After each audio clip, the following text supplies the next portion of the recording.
Saludos mis X-Men, ¿qué tal? ¿Cómo están? Muchas gracias por estar del otro lado de la pantalla. Y bueno, como pueden ver, estamos ante un nuevo episodio de mi reacción, más opinión, a lo que es a The Witcher 4. Han revelado lo que es una demo técnica con el poder del motor gráfico, ese poderosísimo Unreal Engine 5. Así es, unos 14 minutos nos han mostrado de gameplay. Yo estoy muy impresionado, la verdad, porque, o sea, no es un juego que vamos a ver este año, sino ya para, seguramente, muy probablemente ya para lo que sea el próximo año, ¿vale? ¿Quién sabe? ¿No? Esperemos que sí sea para el próximo año, sin ningún tipo de retraso, sin un tiempo de nada. Así que bueno, demo técnica de 14 minutos, mostrada, bueno, ahorita estamos básicamente en el Summer Game Fest, ¿no? Se va a celebrar justamente este viernes, o sea, este viernes el Summer Game Fest, pero ahorita se está dando básicamente el 9-3, mano, donde básicamente todas las compañías están dando mostrando su artillería, ¿no? Entonces, bueno, esta vez ha salido sorprendentemente CD Projekt Red al frente a traernos The Witcher 4. Yo pensé que no íbamos a tener tan pronto lo que es así un gameplay, pero bueno, aquí está. Así que vamos a verlo porque la verdad es que estoy muy entusiasmado por este The Witcher. Y sí, no soy un jugador no he jugado a lo que es el anterior, pero sí jugué The Witcher 2. The Witcher 2 lo jugué en la Xbox 360. Recuerdo que aproveché un momento que estaba en The Witcher 2, lo pusieron gratuito, ¿vale? Y yo pues, ya, a la biblioteca lo reclamé y lo tengo. Y me puse a ver The Witcher 2 y yo le dije, una locura. Y The Witcher 2, el The Witcher 2 que estaba jugando era, si no me equivoco, una versión como remasterizada o mejorada, ¿vale? Una edición mejorada, porque es que se ve bien bonito gráficamente. Así que, allá vamos, ¿no?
Ojito, pequeño recordatorio, pueden disfrutar lo que es el episodio de 1080p y a 60 frames por segundo. Y es tal cual como voy a ver yo el gameplay, ¿vale? Así ya, todos juntos lo vemos en 1080p y a 60 frames. Ya lo que es en la descripción, se lo dejaré el link por si lo quieren ver a una mejor a los 4K, pues ahí pueden acceder al video, ¿no? Directamente. Así que bueno, continuemos.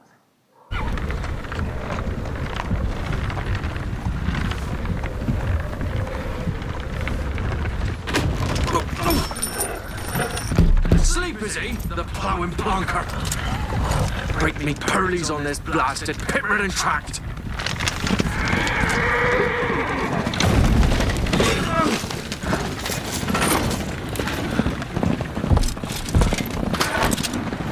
It's fear not Cairo. Aye, the devil's out. It's running from.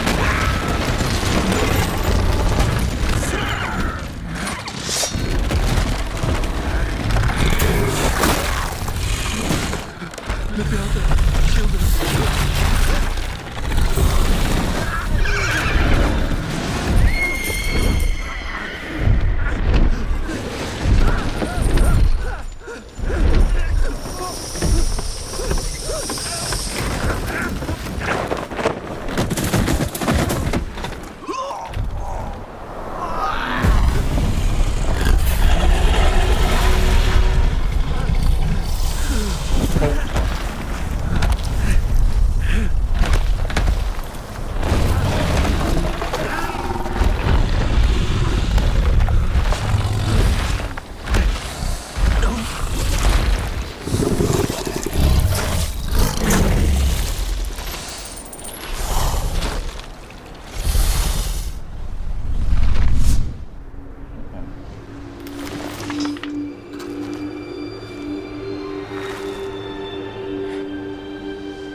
Salt.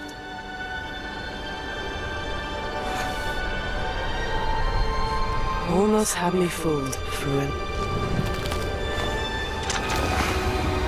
Wow. Oh, bueno, bueno, qué bella, qué bella.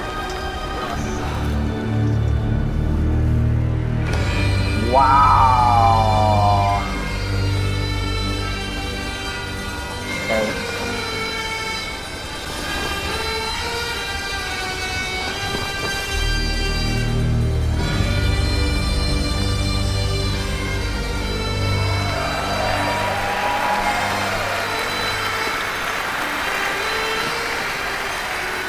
Thank you.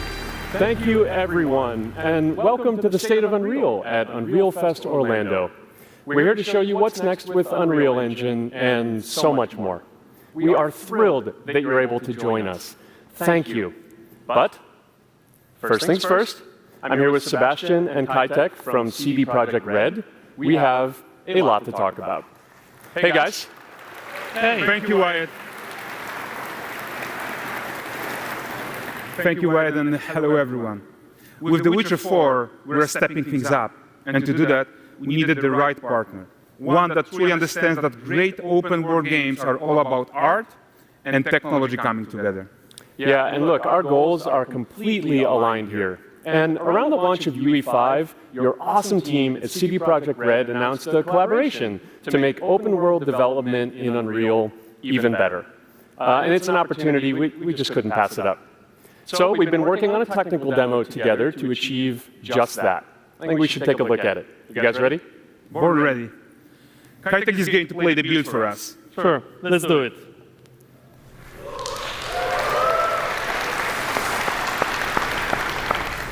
This is a technological showcase set in the world of The Witcher 4. What you just saw and are going to see now is running on a standard PlayStation 5 at 60 FPS with ray tracing. Wow. So in the game, you'll be playing as Ciri, a professional monster slayer, a witcher. She explores the world and hunts down monsters for coin. The region we are in is called Kovir, and you'll get to explore it in the game. Right now, Ciri is investigating the monster, and after gathering the clues, she is heading back to a nearby village.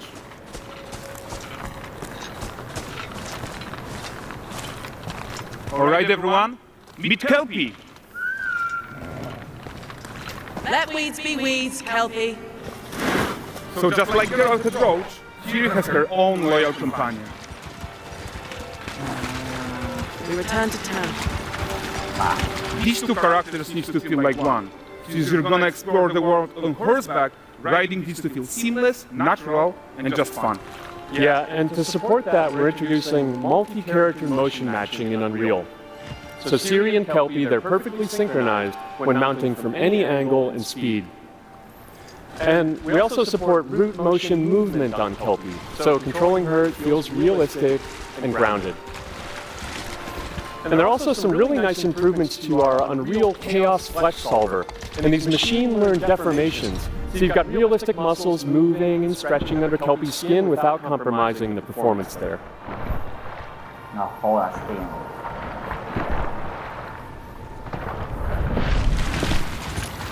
So let's leave Siri behind for a second and talk about the world itself. So much of the Witcher world is natural, organic, especially covered with its dense forest and wild nature. Yeah, and wild nature is hard. And with nanite geometry, we've freed artists from so many of their old constraints. But we don't want to rest until everything we do in Unreal has that same spirit of freedom. There's always more work to do. And foliage is a huge piece of that puzzle. So we are excited to introduce nanite foliage. And in order to achieve gorgeous foliage density everywhere, while still being memory efficient, fast to render, we believe that a new idea was needed. So instead of the same hard approach we've been using for the past 20 years, artists should be free to take a nanite approach to foliage, modeling every single leaf and pine needle. And the old LOD tricks of the past, they needed a complete rethink. And in their place, it's a new adaptive voxel representation in nanite. It's volumetric, it's fully 3D, it is super fast to render. And these dense clusters of triangles turn into these cubes, which at a distance, they're no larger than a pixel, and they react to the changing light of our dynamic sun and our shadows, and they allow artists to render whatever amount of foliage is needed to achieve their vision without compromise. And no compromise means how ambitious we are when it comes to bringing our vision to life with incredible visuals. But more than that, together with Epic, we created faster way to load the world. We can now bring in more content more quickly for the smoothest possible experience as we fly down to catch up with Siri.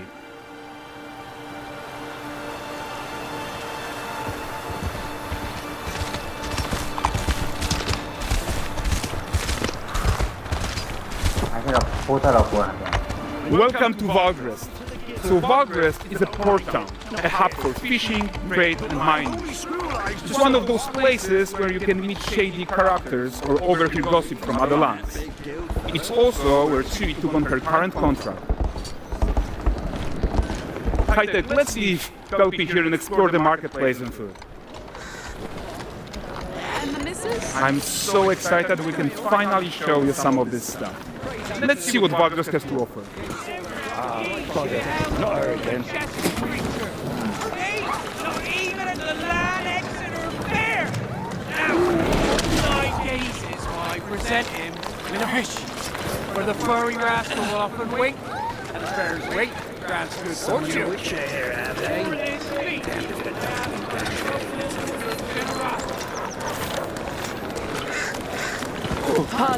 Guys, notice how responsive the world is.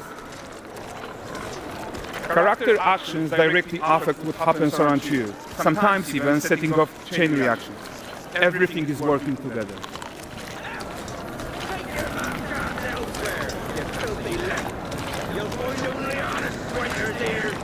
Oh, look at this poor gentleman being taught how to fly by an angry innkeeper. That's what happens when you cheat at Gwen. Last of it, is it? Really the way. Round ones, jingling in the purse.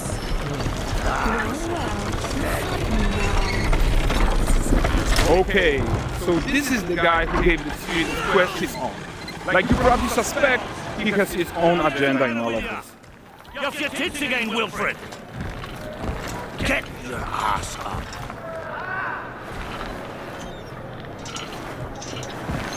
A typical day's toil. Who in? WICHERT. What news of my wagons? No eternity's taking that damn salt to arrive. I found them. And, well, suffice to say, they'll not reach you. As for the salt, I'm not one speck. I presume this comes as no surprise to you. No. Kavir's smuggling trade is of no concern to me. Shush. The manticore that flattened your cart and devoured your men? Quite the opposite. Manticore? No. No, them winged hellspawn dwell in the arse end of crane. While Siri decides what to do about that merchant, let's take a look at the character technology that powers this marketplace. Why don't we listen in on these fishmongers? They're selling their wares, chatting up customers. Morning, cactuses. Won't find none fresher. Reckon the ladies after one of Course. Get this clean and gutted for you. You mind, dearest? Into seeing something more. Got mackerel, cod, all Brexit's finest. And there is tons of tech to play here, even in a simple market stall. Metahuman tools, improved Unreal smart objects, chaos cloth, and more. Yeah, and all of this exists to make sure that the gap in quality between Siri and NPCs is as small as possible.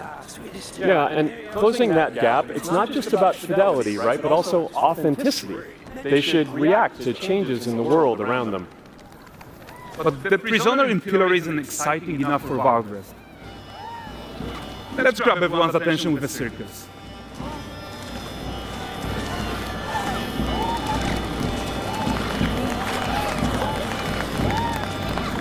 But the great performance deserves a huge crowd though. Let's crank it up.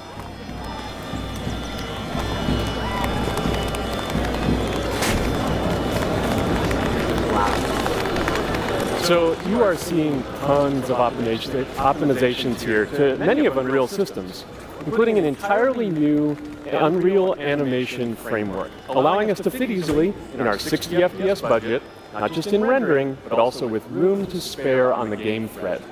Over 300 animated skeletal mesh agents all going about their business.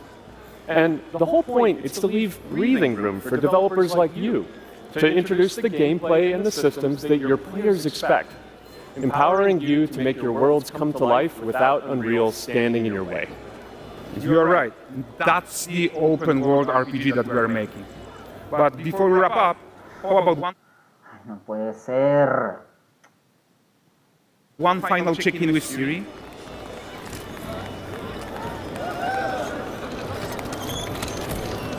We are making this game to be the most immersive and ambitious open-world Witcher game ever. And we are making this a reality thanks to our work on Unreal with the team at Epic.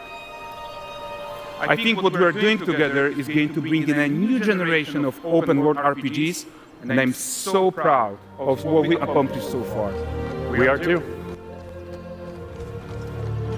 So we're almost done, but before we go, here's a small gift for all Witcher fans. A first look at Lanexeter.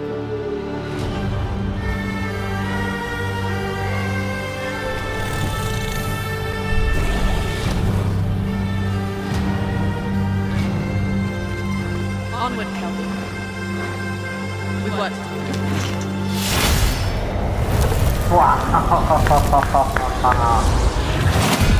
The Witcher 4.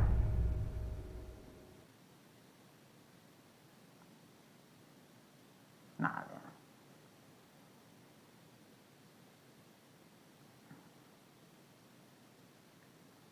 Ever. And we are making this a reality thanks to for all Witcher fans. Ahora por acá. Simplemente extraordinario. Es lo más hermoso que he visto jamás. The Witcher 4. Mis X-Men me están llamando. The Witcher 4. Este gameplay ha sido realmente una locura. Vemos todas las mecánicas, un poquito, bueno, básicamente interacciones que tienen los NPCs en este mercado, ¿no? Más de 300 NPCs han comentado. La iluminación dinámica, ¿no? En el bosque, los tiempos, día, noche, la nieve, el clima, todo va a cambiar constantemente y la verdad es que es algo espectacular, la verdad. Es algo realmente impresionante. Y así que bueno, yo la verdad es que estoy deseoso. Deseo poder darle duro de Witcher 4. Y claro, poder jugar a mucho antes también los anteriores, oye, ¿no? Para repasar también, que es lo más importante. Repasar la trilogía de Geralt de Rivia. No es de Witcher. fascinado, muy fascinado con The Witcher 4. Así que bueno, muchísimas gracias por estar del otro lado de la pantalla. Nos suben un super like, que apoyen muchísimo. Y también los invito a suscribirse, a la campanita para que no se pierdan de nada. Así bueno, nos vemos con más grandes aventuras y más grandes historias, solo aquí en Android Análisis. Adiós.